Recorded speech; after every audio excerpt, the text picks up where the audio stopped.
Ini hamparan yang terbentang, penuliku merintang. Medan ini bersadun kesamaran menuju pengakhiran.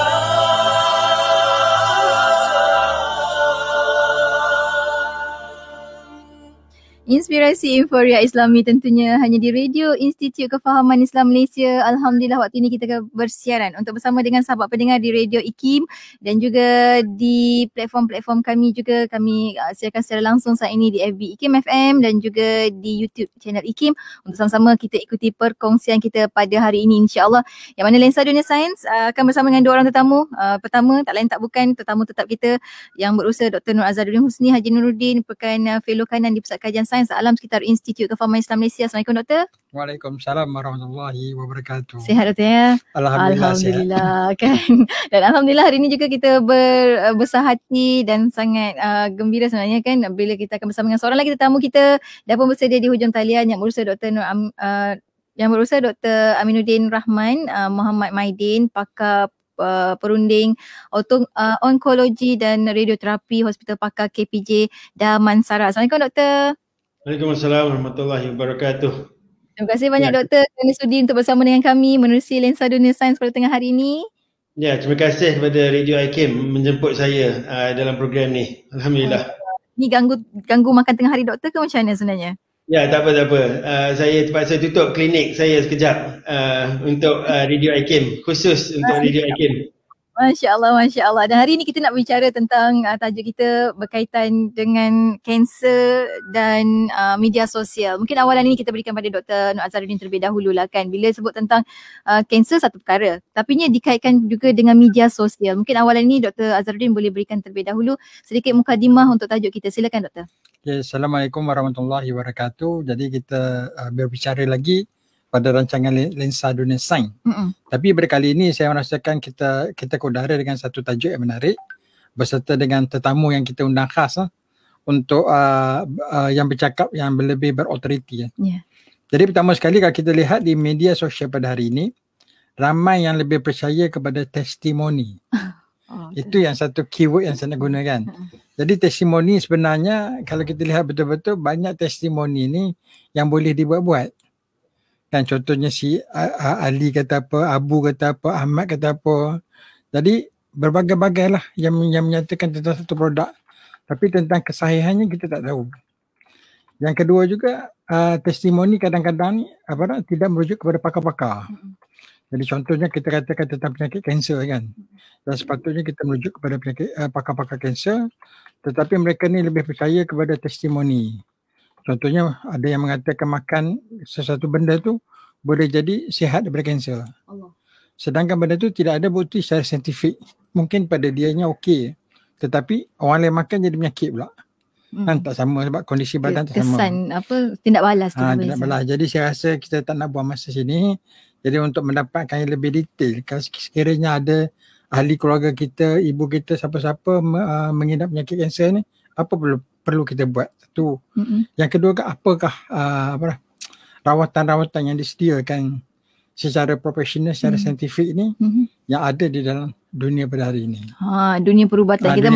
Kita masuk sikit tentang dunia perubatan kan. Mungkin inilah masa sebab itu kita bawakan kan Dr. Aminuddin untuk bersama dengan kita. Mungkin Doktor, kita boleh terangkan bila cakap tentang kanser, bagaimana apa tahap penyakit kanser di negara kita sekarang ni lah Doktor. Ya, okey, terima kasih. Soalan yang penting lah. So sekarang ni walaupun suasana yang semua orang tiap-tiap hari sepanjang tahun lepas duk cakap pasal COVID, tetapi saya rasa masyarakat Malaysia perlu tahu penyakit-penyakit lain pun ada juga, ramai juga yang mengidap penyakit jantung, yang meninggal sebagai akibat penyakit jantung, heart attack dan sebagainya. Ramai juga yang mendapat penyakit kanser dan disebabkan oleh pandemik COVID ni dia ada terjejas sedikit dari segi rawatan dan sebagainya. So penyakit kanser ni di Malaysia adalah penyakit kedua yang terbanyak yang menyebabkan kematian di kalangan rakyat Malaysia selepas penyakit jantung, dan ini disebabkan oleh ramai pesakit datang di peringkat lewat, tak membuat check up, ujian saringan, seperti mammogram untuk breast cancer, pap smear untuk kanser cervix dan sebagainya, tak buat ujian saringan, datang peringkat lewat. So rawatan pun tidak berapa bagus dari segi keberkesanan dan hasilnya, dan kebanyakan kes menemui ajal akibat kanser. So ini adalah agak sedih, dan tahun ni 2021 sepatutnya wawasan 2020 tu kita dah negara maju. Di Malaysia ni masih ada masalah pesakit-pesakit kanser datang peringkat lewat. Dan pada saya ini mungkin disebabkan oleh kesedaran kurang, dan sekarang ni kita cakap pasal social media, dia menyebabkan lebih banyak masalah sebab di social media siapa boleh jadi pakar, siapa boleh jadi boleh bagi pendapat, dan ramai juga yang memberi pendapat tentang kanser dan rawatan-rawatan kanser yang tidak terbukti berkesan, menyebabkan ramai pesakit kita pergi ke arah alternatif treatment yang kononnya kurang kesan sampingan dan berkesan untuk merawat dan menyembuhkan kanser. So yang ni yang masalah yang saya nak cakap, misinformation dalam social media.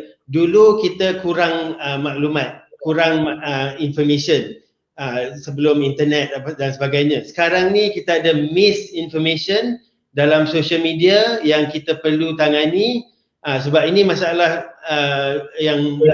yang penting dan yang major issue lah, public health yang issue.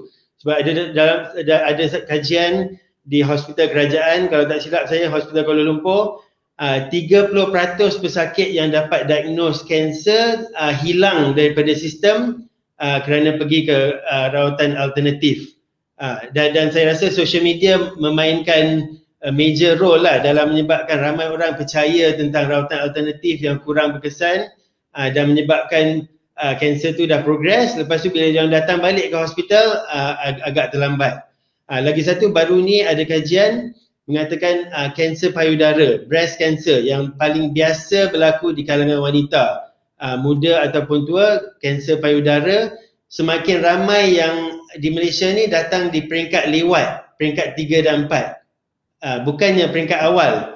Di negara-negara maju seperti Sweden dan sebagainya, lebih 90% pesakit dapat detect peringkat 1 sebab dia orang buat mammogram, kesedaran tinggi dan sebagainya.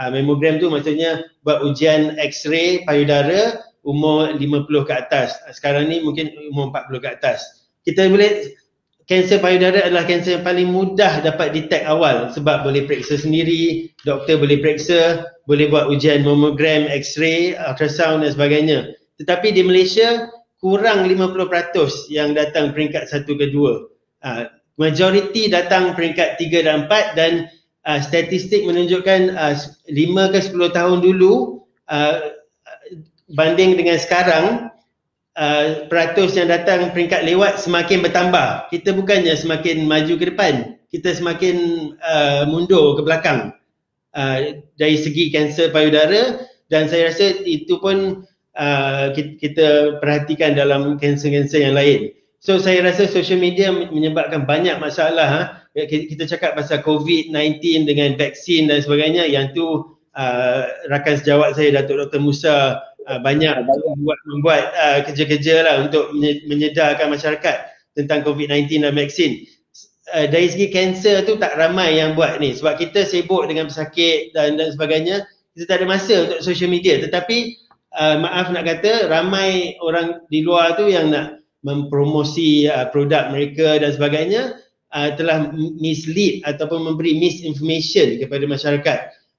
Saya banyak juga saya perhatikan dalam internet, social media, ada produk-produk yang diwawarkan boleh menyembuhkan semua penyakit, kencing manis, jantung, stroke, kanser dan sebagainya. Dan testimonial yang Dr. Azharuddin cakap tadi, saya perhatikan satu testimonial tu, memang saya perhatikan juga apa yang dia cakap. Testimonial, okey, saya ada cyst, breast cyst ataupun cyst di ovary, ada macam ketumbuhan yang bukan kanser. Cyst tu dia selepas makan produk tu, cyst tu semakin kurang saiz dia ataupun hilang. Ini menunjukkan produk tu berkesan. Sebenarnya cyst tu bukan kanser, satu. Lagi satu, cyst di payudara ataupun ovary, kadang-kadang dia boleh hilang, kadang-kadang dia boleh datang balik secara semula jadinya. Tetapi orang tak tahu dan orang percaya rawatan berkesan untuk kanser. So ni masalah ni. Masyarakat macam tak berapa tahu ataupun tak berapa faham dari segi testimonial ni dan percaya dan terus menjalani rawatan-rawatan seperti itu. Dan dari segi dari segi perubatan moden ni, ada lagi seorang doktor sejawat saya di Hospital Pakar KBJ Damansara, Dr. Imelda. Dia pakar sikit puan dan perbidanan. Dia pun banyak juga buat kerja-kerja dalam social media ni tentang banyak silap faham tentang wanita mengandung, bersalin dan sebagainya. Dia mendidik masyarakat dari segi level of evidence ataupun dari segi kita boleh percaya ke tidak evidence tu. Yang testimonial tu sebenarnya yang paling rendah, tahap 5 ataupun kurang.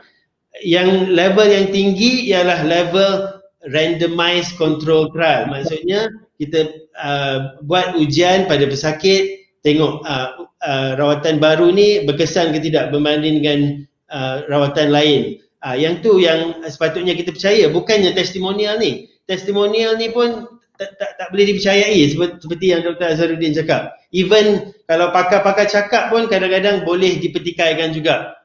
Kalau ni, so level of evidence tu penting. So masyarakat kena tahu dari segi bukti apa yang boleh percaya. Kalau randomized control trial dah diuji pada pesakit, dah di-compare dengan rawatan lain, dah ditengok kesan sampingan dia, jangka pendek, jangka panjang, yang tu boleh percaya. Testimonial ni tidak boleh dipercayai langsung. So kita perlu mendidik masyarakat dari segi kepercayaan yang betul tentang perubatan moden dan khususnya rawatan untuk kanser. Dan pada saya, the take home message untuk kanser, early detection saves lives. Kalau kita detect kanser awal, insyaAllah dirawat dengan betul, boleh disembuh. Bukan setakat mencegah lagi elok daripada merawat. Bukan setakat prevention is better than cure, tetapi early detection saves lives. Okay? Tetapi bukan apa macam, sebab kadang-kadang bila kata-kata kanser, dapat je tahu kena kanser, dia satu perkara yang sangat-sangat menakutkan. Orang rasa macam dapat kanser ni macam dapat hukuman gantung macam tu. Jadinya itu yang orang pada alternatif terlebih dahulu. Lepas tu barulah dah terlambat, barulah pergi kepada rawatan yang sebenar yang sepatutnya mereka jalani. Doktor, nasihat sikit doktor tentang itu. Yes, exactly. Nasihat saya pada masyarakat, kanser tu bukan death sentence. Kanser tu bukan hukuman gantung dan sebagainya. Kanser macam penyakit-penyakit lain juga.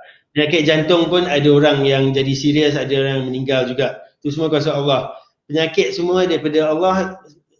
Rawatan yang sembuh tu pun dari Allah. Kita hanya berusaha, doa dan tawakal. Tapi usaha pun kena ikut cara yang betul. Itu pun tuntutan agama juga. Dari segi minta maaf lah, saya ni bukannya ustaz, tapi pemahaman saya, usaha kita untuk merawat penyakit apa-apa yang penyakit kita ada, kanser ke apa ke, itu semua penyakit fizikal yang insyaAllah ada rawatan berkesan dalam perubatan moden yang ada bukti. Kita doktor-doktor seluruh dunia telah membuat kajian dan nak mendapatkan rawatan yang terkini, yang terbaik untuk pesakit kanser for the past few hundred years. Yang maklumat yang saya bagi tahu ni bukan dari segi maklumat saya saja, bukan dari segi doktor di Malaysia saja. Doktor di seluruh dunia telah berusaha untuk mendapatkan rawatan-rawatan yang terbaik dan terkini untuk pesakit-pesakit kanser di Malaysia dan di seluruh dunia for the past few hundred years. Bukan setahun dua saja. Kita sedang berusaha. So untuk pesakit-pesakit yang ada masalah ni, datanglah, janganlah takut untuk datang ke hospital. Kita bukannya nak membuat pembedahan yang besar-besar. Kalau breast cancer tu yang takut mastectomy, nak buang payudara dan sebagainya. Kalau dapat detect awal, tak perlu buat pembedahan yang besar. Pembedahan kecil sudah mencukupi. Dan rawatan-rawatan lain pun macam radioterapi dan kemo dan sebagainya, mungkin kita boleh bincang kemudian. Banyak teknologi terkini dan ubat-ubat baru seperti targeted therapy, immunoterapi untuk kanser yang kurang kesan sampingan dan juga insyaAllah berkesan. Tapi yang penting tu kena datang ke hospital, jangan takut. Dan jangan fikir lagi satu yang pemahaman kita yang minta maaf nak cakap dari segi kanser tu buatan orang ataupun gangguan dan sebagainya. Penyakit kanser tu bukan, saya dah lebih 20 tahun kerja sebagai doktor, saya tak pernah tengok pun satu kes kanser yang disebabkan oleh buatan orang. Kanser tu bukan buatan orang, dia penyakit fizikal. Rawatan tu pun ada rawatan fizikal. Dari segi spiritual ni insya-Allah boleh juga usahakan dari segi doa dan jumpa ustaz dan sebagainya. Dan saya pun terbuka juga untuk pesakit saya memakan makanan sunnah dan sebagainya. So penyakit kanser tu ada rawatan, bukannya death sentence, bukannya hukuman gantung seperti penyakit lain juga. Tapi yang penting kalau deteksi awal boleh disembuh. Early detection saves lives. Itu message saya untuk sesi ni. Masya Allah, itulah kan bila sekarang kata tentang teknologi dan maklumat, ledakan maklumat tu lebih banyak daripada ilmu sebenarnya doktor. Itu yang kita takutkan, banyaklah mitos-mitos yang tersebar di media-media sosial. Jadi itu kita nak bendung benda tu.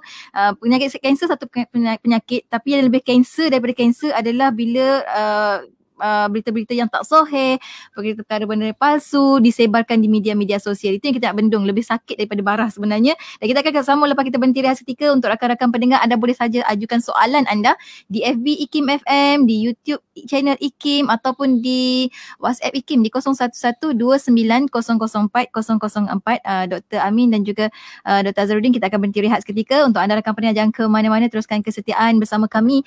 Tentunya hanya di IKIM Inspirasi Inforia Islami. Inforia Islami tentunya hanya di Radio Institut Kefahaman Islam Malaysia, Lensa Dunia Sains kembali bersiaran waktu ini. Membawakan kita tajuk tentang kanser dan media sosial, apa hubung kaitnya. Bersama kita ada dua orang tetamu dari IKIM sendiri, merupakan fellow kanan di Pusat Kajian Sains Alam Sekitar Institut Kefahaman Islam Malaysia. Kita ada yang berusaha Dr. Nur Azharuddin Husni, Haji Nuruddin, dan di hujung talian kita ada pakar dari Hospital Pakar KPJ Damansara yang berusaha Dr. Aminuddin Rahman Muhammad Maidin. Kita sambung lagi doktor untuk perkongsian kita pada hari ini bila bersebut tentang kanser dan media sosial. Sebab apa kita nak gabung kaitkan antara media sosial dan juga kanser? Kerana semua ini memerlukan bukan sekadar maklumat. Macam Dr. Azharuddin sendirilah, sebab kita zaman teknologi sekarang kan, maklumat tu hanya di hujung jari. Sangat mudah untuk dapatkan maklumat. Cumanya kadang-kadang orang mendapat maklumat dalam keadaan yang tak betul, tak sahih, tak sahih, tapi rasa perlu maklumat ni kena kot dengan diri kita sendiri. Cik pakai maklumat yang tak tentu lagi betulnya. Cik doktor sendirilah, Dr. Azharuddin. Apa nasihat doktor bila kita dapat maklumat mungkin daripada WhatsApp group ke, daripada media sosial yang lain, apa yang boleh kita lakukan supaya kita tak tersilap langkah? Okey, terima kasih. Saya rasa soalan yang bagus. Supaya hati selalu mengajukan soalan-soalan yang bagus kan. Allahuakbar. Pertama sekali, apa yang perlu kita lakukan apabila dapat maklumat, kita mesti ingat dalam minda kita, iaitu kita tabayyun. So tabayyun ni dalam bahasa mudahnya dikatakan verify. Kita verify ataupun kita sahkan. Jadi setelah kita sahkan, barulah kita boleh meyakini maklumat tersebut. Kita tengok dari segi hadis tentang perawi-perawi hadis. Selalunya hadis ni, perawi-perawi hadis ni adalah daripada mereka-mereka yang dipercayai akan kebenaran kata-kata mereka itu. Dan tak mungkin jadi perawi hadis ni pada orang-orang yang tak boleh dipercayai. So di situlah dia kata matan hadis apa semua kan. Mestilah dilihat dari segi kepribadian mereka tu. Siapakah yang meriwayatkan hadis tersebut. Itu kalau kita tengok dari segi hadis. Kalau kita tengok dari segi sains pula, selalunya kita boleh refer daripada jenis antarabangsa. Sebab apabila satu kajian tu dibuat dan jenis itu di-vet ataupun disahkan oleh mereka-mereka yang pakar. Dan nama kita sebenarnya di-blind, ditutup. Yang dihantar kepada pakar-pakar, jadi mereka akan menengoklah data kita, graf kita dan lain-lain lagi bukti. Setelah benda itu disahkan betul, barulah mereka benda akan publish. Walau bagaimanapun adalah jenis-jenis yang tipu tu kita tak masuk lah. Ni kita kata-kata yang tadi verify. Jadi isu ni sekarang ni bila kita terima di WhatsApp group, kita terima di FB, kita terima di Instagram dan bagai-bagai, pertama sekali kita mesti verify ataupun tabayyun. Kalau rasa benda tu was-was, benda tu diragui, kita rujuklah kepada pakar dia. Supaya benda tu kita bukan hanya menipu diri kita, tapi kita turut menipu orang lain. Kebanyakan saya melihat di dalam media sosial ni ada dua perkara lah yang berkaitan dengan produk ni yang lebih dipercayai. Pertama berkaitan dengan testimoni, yang kedua berkaitan dengan duta produk. Duta produk ni pun sebenarnya satu masalah kita. Kadang-kadang orang tu dia slim, dia kurus. tapi dia menjalani medical punya prosedur, mungkin potong usus dan sebagainya, tapi dikatakan dia makan ubat A. Jadi maka berbondong-bondong lah orang membeli ubat tu. Dan akhirnya bukan dikuruskan bukan sebab makan ubat, tapi dia membuat medical punya prosedur. Dan begitulah tentang lain-lain faktor. Contoh tentang rambut lah. Dulu kan iklan shampoo kan. Memang rambut dia dah cantik, tapi dia dibayar untuk produk tersebut mengatakan shampoo tu bagus. Dan akhirnya dia tipu secara berpanjangan. Jadi orang yang tak mengkaji tentang benda tu percayalah dan membelilah mereka. Jadi saya rasa begitulah sedikit. Maknanya perlu kepada tabayun. Betul-betul tabayun. kena tabayun. Bercakap tabayun ni lah perlunya kita pada orang-orang yang kita ada authority untuk bercakap. Ada betul-betul kepercayaan yang kita boleh percaya kan. Macam Dr. Aminuddin sendiri kan. Bila kita sekarang kita dah terbiasa dengan SOP doktor.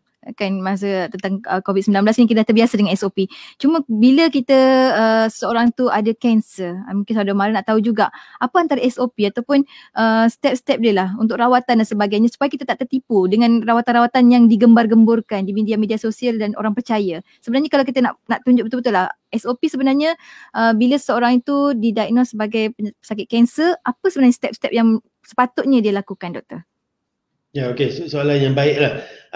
Just saya nak sentuhkan pasal macam mana kita nak ubati masalah misinformation yang masyarakat dapat daripada media sosial. Kita kalau nak cek maklumat daripada internet dan sebagainya ataupun social media, masyarakat perlu akses kepada website ataupun Facebook page yang organisasi-organisasi yang boleh dipercayai. Seperti Persatuan Kanser Kebangsaan di Malaysia dan di seluruh dunia. So pergilah kepada persatuan-persatuan kanser ataupun persatuan doktor yang boleh dipercayai untuk mendapat maklumat tentang kanser dan rawatan-rawatan kanser. Okay, so itu cara nak menangani masalah misinformation yang saya rasa banyak berlaku di kalangan masyarakat sekarang ni, terutama sekali dengan adanya media-media sosial sekarang ni. Sebab maklumat dalam media sosial tu tak ditapis dan tak diedit oleh sesiapa. Tetapi di internet yang saya tengok website tu biasanya dilabel, tapi itu pun kena periksa dan macam Dr. Azharuddin cakap, kena tabayun, kena check dulu sebelum kita percayai apa-apa maklumat kita dapat. So berbalik kepada soalan, bila pesakit tu disuspek mendapat kanser, so doktor-doktor akan membuat ujian-ujian tertentu seperti biopsi, scan dan sebagainya untuk mengetahui jenis kanser tu dan juga tahap kanser. Tahap kanser macam daripada stage 1 peringkat awal, stage 2, 3 dan 4. Stage 4 tu yang paling lewat, yang kanser dah merebak pada anggota atau organ yang lain. So berdasarkan tu maklumat ni semua dan doktor akan berbincang dengan pesakit tentang option-option rawatan. So saya nak sentuh kata kanser yang paling biasa di kalangan wanita ialah kanser payudara. Kanser-kanser lain seperti kanser paru-paru, especially di kalangan lelaki, kanser kolon atau kanser usus besar di kalangan lelaki dan wanita. Dan yang kita tengok ni macam untuk kesedaran, dulu penyakit kanser biasanya di kalangan orang yang berumur dan sebagainya, tapi sekarang ni kita tengok kanser di kalangan yang muda, 30-an, 40-an pun boleh dapat kanser kolon, kanser payudara, dan even kanser paru-paru pun boleh juga berlaku di kalangan bukan perokok. So kanser paru-paru tu bukan penyakit perokok saja sekarang ni.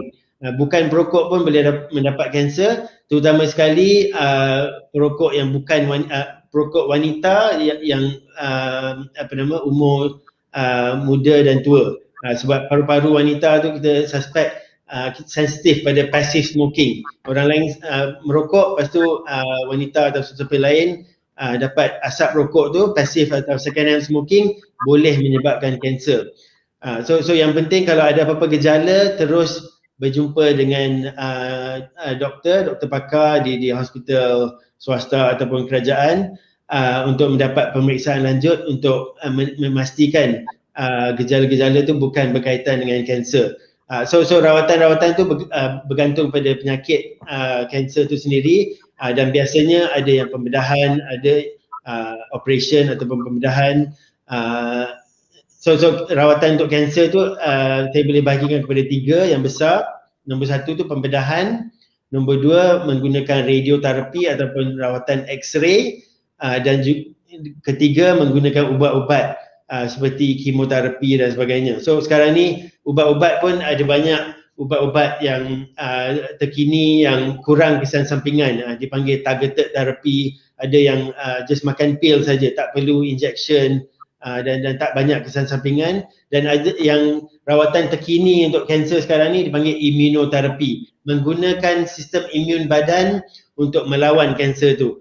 So kita pun ada juga rawatan-rawatan terkini ni yang insya-Allah berkesan dan kurang kesan sampingan. Yang penting datang di peringkat awal. Kalau ada gejala perlu untuk buat pemeriksaan lanjut di hospital. Dan lagi satu saya nak tekankan kepentingan untuk membuat ujian saringan. Ujian saringan untuk kanser ni maksudnya tak ada apa-apa simptom, kita check untuk dapat deteksi kanser tu di peringkat lebih awal. Yang kita recommend untuk wanita umur 40 ke atas, mammogram atau X-ray payudara dan ultrasound, pap smear untuk kanser cervix, siapa yang dah berumah tangga especially umur 40 ke atas. Untuk kanser usus besar, kolon kanser, kolonoskopi atau ujian skop untuk sesiapa yang berumur 50 ke atas. Prostate cancer, ujian darah PSA umur 60 ke atas, dan juga kanser paru-paru CT scan. Untuk siapa-siapa yang perokok umur 50 ke atas, kita buat CT scan. Semua ni kita nak detect awal. Buat ujian saringan ni untuk deteksi kanser awal. Deteksi dini kanser, itu bahasa Indonesia. Anyway, kenapa penting? Sebab early detection saves lives. Kita bagi rawatan kanser peringkat awal boleh sembuh. So kita bukannya tunggu nak dapat simptom, ada gejala baru nak check. Kita buat ujian saringan ni untuk kanser-kanser yang biasa berlaku di Malaysia. Kanser payudara, kanser cervix untuk wanita, kanser paru-paru, kanser kolon, kanser nasopharynx di bahagian hidung, itu pun biasa juga. Siapa-siapa yang ada gejala di bahagian leher, hidung tersumbat, telinga tersumbat, yang bukan berkaitan dengan COVID-19, mungkin disebabkan oleh kanser, dipanggil kanser nasopharynx, kanser pangkal hidung. Yang tu pun biasa berlaku, yang tu kena jumpa doktor ENT. Maksudnya kalau ada apa-apa gejala ni kena jumpa doktor. Kalau boleh jumpa doktor pakar. Kalau tak pasti, jumpa doktor biasa dulu, general practitioner atau family physician. Doktor tu dia akan refer pada doktor-doktor yang berkenaan. So itu yang penting. Kalau ada apa-apa gejala, jumpa doktor, dan cuba usahakan untuk buat ujian saringan untuk kanser yang telah saya bincangkan tadi. Ya, insyaAllah. Maksudnya bukanlah tak boleh nak Google ke sebagainya doktor, tapi yang paling penting kena jumpa doktor. Yes. Google pun boleh, tetapi kena website yang dipercayai untuk mengelakkan misinformation yang saya sebut tadi.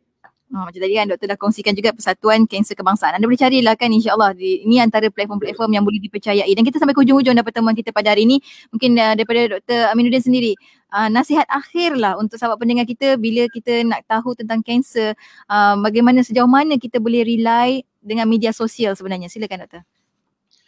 Ya, okay. So kanser tu pada saya message pada masyarakat, kanser penyakit daripada Allah, boleh disembuh daripada Allah juga. Yang penting kita usahakan cara yang betul. Itu pun dari segi ibadat juga, supaya kita sembuh daripada penyakit kita, supaya kita dapat meneruskan ibadat kita kepada Allah SWT dan pada keluarga dan masyarakat dan sebagainya.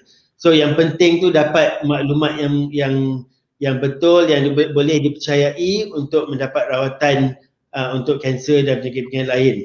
So pada saya, masyarakat perlu elakkan misinformation daripada social media dengan mendapat maklumat yang boleh dipercayai daripada website-website ataupun Facebook page yang boleh dipercayai, supaya mendapat rawatan yang betul dan dapat sembuh daripada kanser dan dapat kembali kepada keluarga dan masyarakat seperti biasa.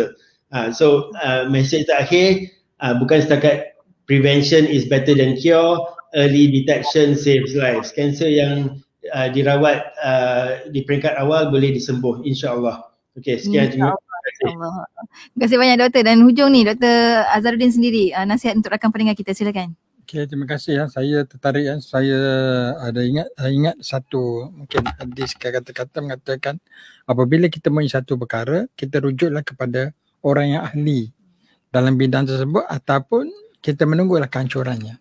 Ya Allah, besar tu amaran tu.